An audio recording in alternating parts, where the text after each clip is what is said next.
Hello everyone, welcome to QuintEdge. This is CA FRM Jan. This video is specially created for those candidates who are going to start their journey of making careers in finance but have a confusion regarding the course that they should be pursuing.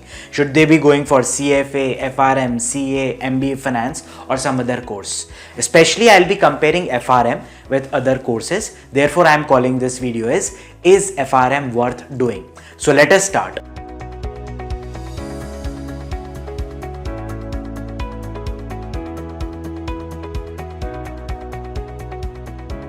So before we start with the video, as usual, firstly I'll be giving you the structure for this video. You can directly jump to the area that interests you the most. Firstly, I'll be talking about the basic assumptions that I have while creating this video. I'm assuming that we are aligned on this part. Then I'll be talking about cost and time and comparing it with other courses like FRM versus other courses on the basis of time and cost. Then I'll be talking about pass percentages and initial salary, and I'll compare FRM with other courses. Then I'll be talking about specifically as an FRM financial risk manager, what are the growth prospects, how much is the job satisfaction, and what are the current hiring trends. And then finally I'll be concluding this video. So it's going to be really interesting. Let us start. Firstly, the basic assumptions on which we have to align. Firstly, I assume that you have made your mind that you have to make career into something into in the world of finance. Therefore, you love capital markets, right? You are very sure that you want to make career in finance. You just do not know in which area you would want to move. And the last one, you know few basic details about CFA, MBA, FRM, CA, etc. Right? With that being said, now let us start comparing FRM with other courses. Firstly, let's compare them on the basis of time required. So for FRM, generally the time required is around 2 years. I'm saying from the date you start preparation all the way you get your degree. It takes around 2 years. For CFA, it will be around 2.5 to 3 years. For MBA, it will be 2 years of college, but you start with preparation, again 2.5 years. For CA, it will be around 5 years.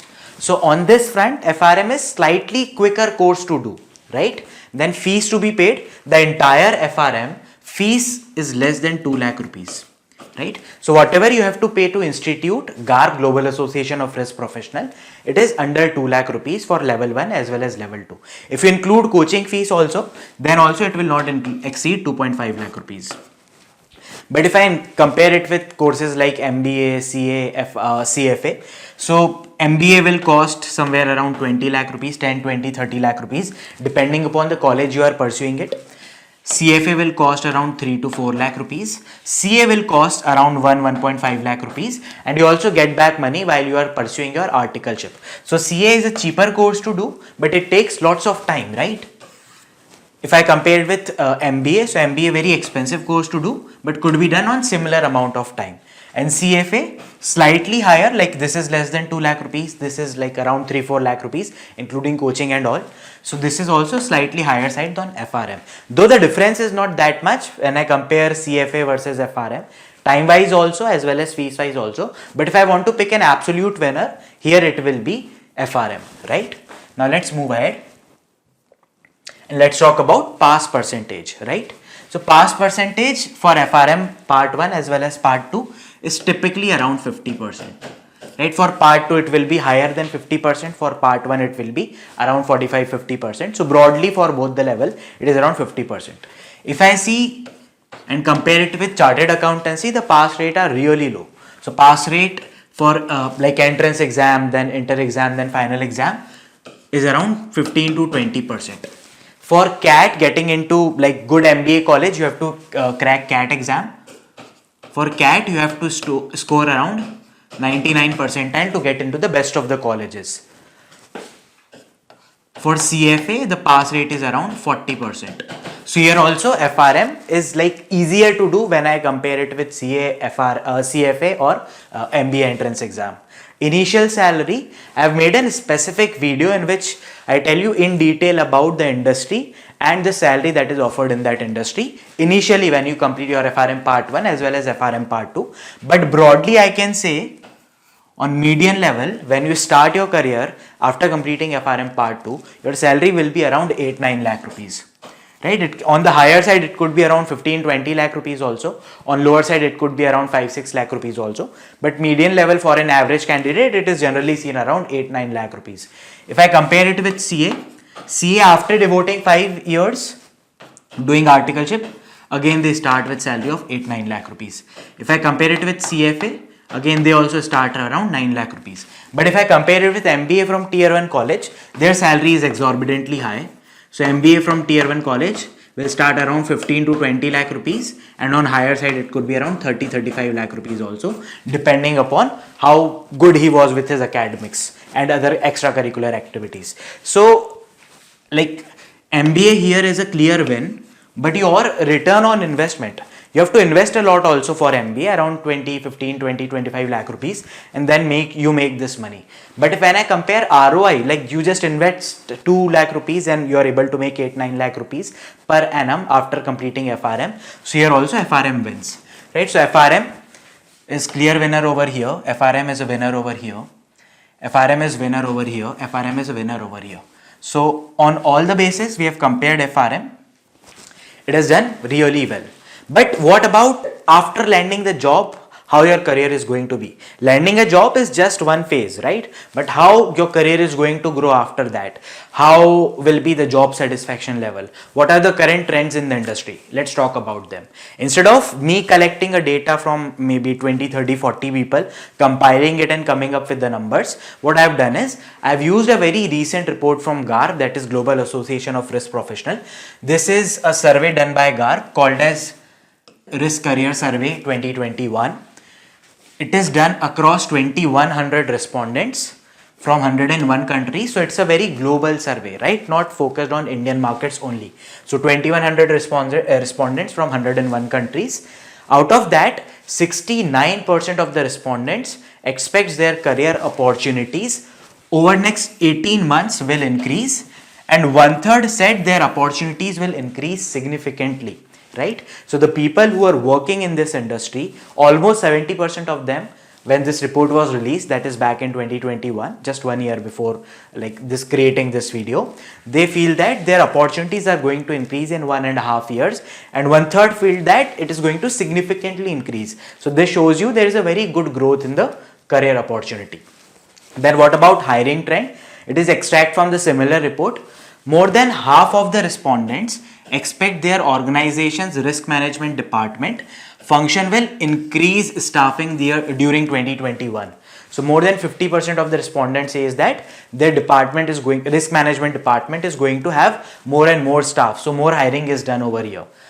Out of all 2100 respondents, 27% of them were dealing with the recruitment process. So they were not HR, they might be taking technical rounds. And they said the 5 most important skills that we look for in candidates. Out of these 5, focus here. Technical skills, you should be very sound with the technical knowledge you have as well as qualification. So if you pursue FRM, technical skills you will automatically get. Along with it, qualification. Like GARP is a globally recognized institute. FRM is the gold standard into risk management. So there is no better qualification in risk management than FRM. So these two things are will be taken care of automatically when you pursue FRM. Soft skill, it's not taught in GARP's curriculum. Level of experience, as a fresher, no one expects you to have lots of experience. Breadth of experience, again the same thing. You are just starting. So these 2 points are eliminated. You need to learn soft skills. Qualification and technical skills will be taken care by FRM exams. Then what about the skill acquisition? The people who are working in this industry, like getting FRM designation is just the beginning of a very long road ahead, right? You have to acquire skills on day-to-day basis. In fact, out of all the respondents, 95% of them said that considers lifelong learning and additional skills required for their current roles. So they need to keep on developing skills again, renew themselves so that they are up to the mark, they can catch up with the market. And they said that they spend around 8 hours per month or maybe 4 to 5 days per month, and few of them said 2 to 3 days per month just to develop newer skills. And career satisfaction, this is really promising. The career satisfaction is really high amongst risk professionals. More than 70% of the respondents express satisfaction with a career into risk management, nearly 84% would recommend risk management as a career. So the people who are actually working in the industry, they say almost like 70% are satisfied and 84% would recommend risk management as a career. So I want to conclude this video by answering your question, is FRM worth it? Yes, but you need some additional skills along with FRM. So few things that I always recommend to pursue along with FRM, start from like when you start with your FRM preparation, you should also start preparing these things. First of all, you need to learn coding languages. So learn Python, learn R, because whenever you will be developing risk models, you cannot do it on Excel, right? You can start developing models in your initial stage as a student on Excel, but slowly and slowly you have to move to programming languages. So why not to learn from the very day first? Right, so learn programming languages, try to prepare model on Excel right now if you do not know these programming language, and slowly try to move towards learning programming language. At the same time, see, majority of the jobs in FRM is around credit risk management and market risk management. Both of them have deep involvement with economics and statistics. So beyond what is given in your syllabus for statistics, you should learn. Like if in case you ask a professor who have been teaching statistics for long term, though he'll appreciate the curriculum designed by GAR for statistics, but this is just the tip of iceberg. The statistics goes far into like far more deep than what is given in your books. So try to explore that once you have covered your FRM curriculum. And economics is something that is closely related to credit risk and market risk. So please develop your skills in economics. So these are 4 things that you should be doing as a student along with completing your FRM exams. So finally answering your question, is FRM worth it? Definitely worth it, but it is not good enough standalone. Like maybe you will be able to land up a job, that's perfectly fine. But if you want to move ahead in your career, you need to keep on developing skills. In fact, when we saw those respondents answer, 95% of them are investing time every month to develop new skills, right? Few of them are spending 2 to 5 days to like develop new skills. So the same will be the case with you, and the same is the case with me, right? We need to keep on acquiring newer skills. So with that being said, I'm stopping for this video. In case you have any queries or comments related to this video or FRM in general, feel free to reach us in the comment section below. We have policy of 100% doubt resolution. Till next time, bye bye.